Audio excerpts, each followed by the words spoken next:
suite à une demande des Américains qui ont participé à la nouvelle commission. Ils ont participé, c'est une chose qui est aberrant, une ingérence dans les activités officielles de l'État d'Israël.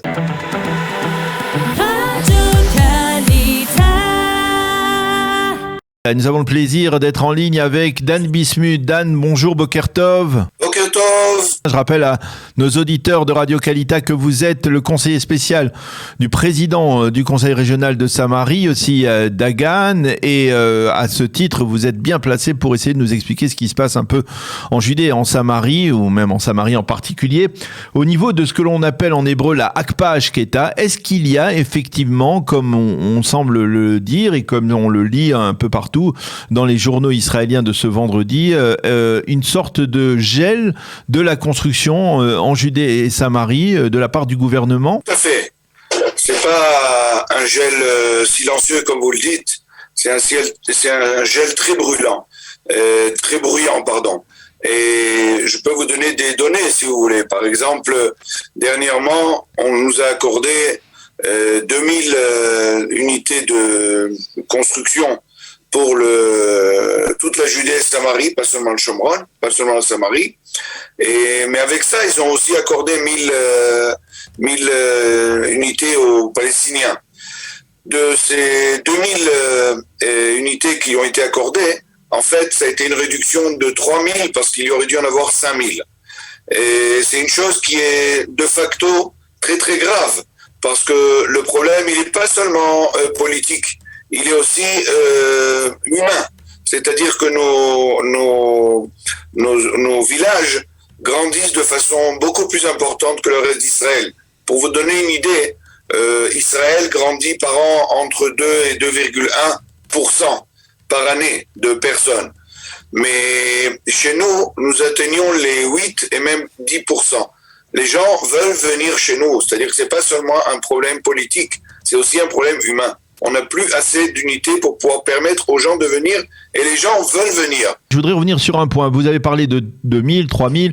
On avait parlé il y a une quinzaine de jours de la construction de 9000 unités de logement dans la localité d'Atarot, dans la zone, à proximité de la zone industrielle d'Atarot dans le nord de Jérusalem. Et puis après, eh bien, finalement, on a appris que ça avait été annulé ou en tout cas suspendu, ce projet, apparemment sous la pression des Américains. Il y a effectivement, Dan, vous la sentez sur le terrain, cette pression des Américains? Absolument, absolument.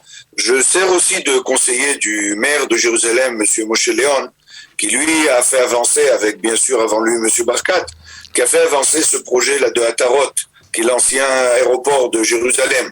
Et il était prévu de construire là-bas 9000 unités. Ça a été accepté.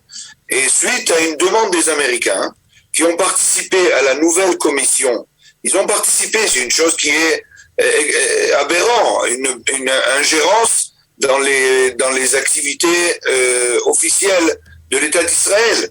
Un membre du consulat de l'ambassade américaine a participé, oui, en Zoom, mais a participé à cette réunion pour voir que cette chose-là n'était pas accordée. C'est quelque chose de flagrant, c'est-à-dire que c'est plus notre gouvernement qui décide à ce niveau-là, mais c'est le gouvernement américain, comme on sait, qui est plus, virulent par rapport à ces choses-là. Et donc, c'est de là qu'on revient à une période, on pensait, oubliée d'Obama, où on a eu un gel de facto qui était officiel, qui n'était pas seulement silencieux, comme vous l'avez dit pour le début. Maintenant, ça devient officiel. C'est pas seulement une activité qui est faite en dehors des couloirs. Ça s'est fait ouvertement, donc c'est très, très grave.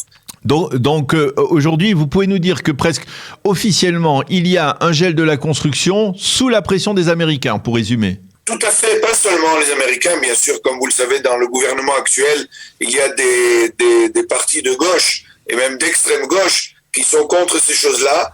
Et malheureusement, le Premier ministre, qui est de droite, a priori, aurait dû permettre ces choses-là de se faire, mais sous la pression de ces partis de gauche et d'extrême gauche, et bien sûr du parti arabe, les choses ont été gelées. Qu'est-ce que le conseil régional de Samarie, qu'est-ce que les habitants des localités juives peuvent prendre comme mesure pour essayer de revenir d'annuler, on va dire, cette tendance défavorable à votre égard? D'abord, bien entendu, avant tout, il faut faire une pression. On le fait politiquement. Comme vous le savez, il y a 15 membres du parti du Likoud qui étaient la semaine dernière dans la Samarie, chez nous, a priori au village de Tapouar de la Pomme, qui est un village stratégiquement très important pour l'État d'Israël parce qu'il se trouve sur la route qui va de Tel Aviv, Petah Tikva, jusqu'à la vallée du Jourdain. Et ce village avait reçu une promesse d'une construction de 136 unités d'appartements. Ça a été annulé. Ça, c'est une chose, donc, la chose qui est politique, bien sûr, avec les partis de droite qui sont encore fidèles à l'État d'Israël. Je dis bien ça, à l'État d'Israël. C'est pas fidèle à leur vue politique. La deuxième chose qu'on fait, c'est qu'on construit. Il faut savoir que ces choses-là ont un temps qui est très très long. C'est-à-dire que pour permettre de construire, ça prend des fois des dizaines et même des vingtaines d'années. Donc on est encore sur les permis qui ont été accordés et qui ont été demandés il y a une dizaine, une vingtaine d'années. Mais dans un an ou deux, ça va se tarir et on n'aura plus ces choses-là. On espère que d'ici là, il y aura un autre gouvernement qui sera beaucoup plus favorable à ces choses-là. Alors je voudrais revenir aussi sur un titre de vendredi dans le Makor Rishon le journal Makor Rishon de vendredi qui parlait de difficultés, c'est-à-dire on va là de construction qui a été validée déjà, mais qui dit qu'il y a une différence au niveau du minal de l'administration civile et militaire du gouvernement israélien, qu'il y a une différence entre le traitement des dossiers de construction pour les Juifs et pour les Palestiniens. C'est-à-dire que apparemment pour les Juifs on met beaucoup de bâtons dans les roues pour valider des constructions qui ont été officialisées, qui ont été validées au niveau politique, tandis que pour les Palestiniens, bien la construction se déroule et se poursuit et se développe sans que personne ne l'empêche. Tout à fait. Il y a une commission qui s'appelle la commission qui doit donner la permission pour ces constructions-là. C'est une commission qui doit se réunir une fois tous les 3 mois. Ça fait déjà maintenant plus de 6 mois que cette commission ne s'est pas réunie. Et quand elle s'est réunie, elle a réduit, comme vous l'avez si bien dit, tous les nombres de permis qui auraient dû être accordés à la population juive, et à l'encontre de cela, a donné des permis aux Palestiniens pour pouvoir construire. Mais ce que vous comprenez pas, Daniel, et certainement nos écouteurs, c'est que c'est pas le problème de ce qui est permis ou ce qui est pas permis.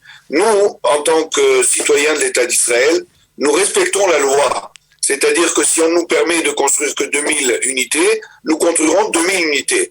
Il faut savoir qu'à l'encontre de cela, et pendant ce temps-là, les Palestiniens, et c'est pas quelque chose de personnel, c'est pas des familles qui construisent comme ils veulent, c'est l'autorité palestinienne qui pousse à construire sans arrêt et n'importe où, et pas n'importe où, en fait. On a l'impression que c'est n'importe où, parce que comme vous le savez, nous avons 3 régions en Judée et Samarie. Nous avons la région A, qui est dirigée uniquement par les Palestiniens et militairement par l'autorité palestinienne.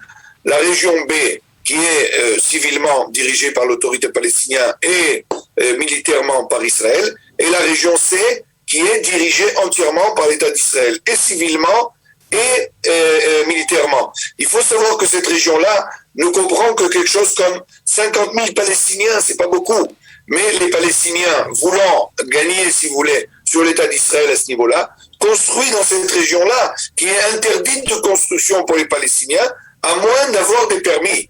Et ils n'ont pas des permis et ils construisent. Et le Minal, que vous l'avez si bien cité, le responsable de tout ce qui est civil dans cette région-là, pas seulement il leur donne des permis pour construire, mais il ne les empêche pas ou il ne détruit pas les maisons qui sont construites illégalement. C'est-à-dire que c'est quelque chose de très grave. Il faut savoir qu'il y a un plan. Il y a un plan, ce gouvernement a un plan, qui est un plan secret. On n'en a pas encore parlé parce que justement, ils le gardent secrètement. Leur plan, c'est de commencer à rendre des territoires Si vous vous rappelez peut-être, Monsieur Trump, le président des États-Unis à l'époque, avait donné la permission d'annexer des régions dans cette région-là C, et ça n'a pas été accepté en fin de compte parce que Monsieur Trump, comme à son habitude, a en fait rusé. Ce qu'il voulait, c'était donner plus aux Palestiniens. Et donc, pour cela, cette région qui comprend à peu près 70% du terrain actuellement, la région C, aurait dû être réduite à 36%. Et il disait, vous n'avez qu'à annexer les 36%. Ce qui aurait été une erreur, parce qu'on aurait perdu tout le reste. Parce que ça aurait été un accord pour la première fois que l'État d'Israël acceptait, avec les accords d'Oslo, à donner presque 35%. Maintenant, ce qui se passe, c'est que ce gouvernement sont en train de prévoir un programme de justement donner ces pourcentages, pas sans un rapport avec les États-Unis, avec l'accord bien sûr des États-Unis, qui sont très heureux, de donner des pourcentages, c'est-à-dire d'agrandir, pas seulement d'agrandir le pourcentage des Palestiniens dans cette région-là, mais plus grave encore, de renvoyer les habitants juifs qui habitent dans ces régions-là, qui seront donnés, ce qui, pour vous donner une idée de chiffres, entre 100 et 150 000 juifs dans ces villages-là seront renvoyés de leur région, de leur maison. C'est une chose qui est très très grave.